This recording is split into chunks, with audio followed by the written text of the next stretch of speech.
Here's a calculus challenge for advanced math students. The average mark was less than 1.5 out of 4. Let's dive in. We want to find the equation of the two tangents to y equals x squared minus 1, passing through 3 minus 8. And the hint the question has given us is to consider the equation of the tangents passing through this point. That's how we're going to start. You need to know that to find the equation of a tangent, first thing you want to do is find the derivative. So differentiating our expression becomes 2x. Now, if I sub in my x value, which in this case is a, that's going to give me the gradient of the tangent at that point. So at x equals a, our derivative is equal to 2a, and that tells me the gradient of the tangent is equal to 2a.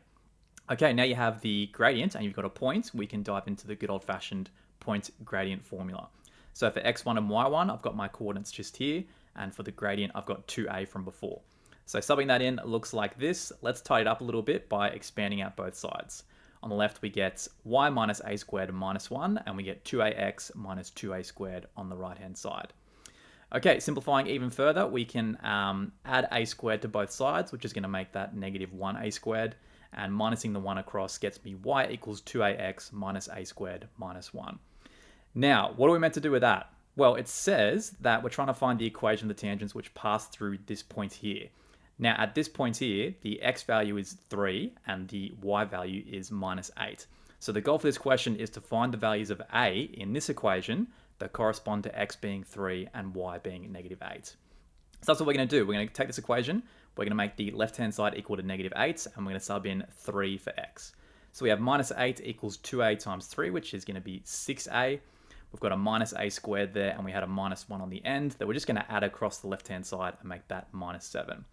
Okay, I see here we have a quadratic, so when I'm trying to solve a quadratic equation, I'm going to put it all on one side equal to 0. So adding everything across to the left, we get a squared here, we get minus 6a, and we have a minus 7. Now, hopefully you know how to factorize this. Two numbers that add to give negative 6 and multiply to give minus 7 are, of course, going to be minus 7 and positive 1. This gives us two solutions for a of 7 and minus 1. That's most of the hard work done. Now all we're going to do is go into here and replace a with our two values of 7 and minus 1 to get our two answers. So when you sub in a equal to 7, we get 2 times 7 times x minus 7 squared minus 41. This simplifies to 14x minus 50, and there's one of our answers. And the other answer is by letting a equal minus 1. Subbing that in and tidying things up, you should get a final answer of minus 2x minus 2. And these two equations got you 4 marks, but not many people did.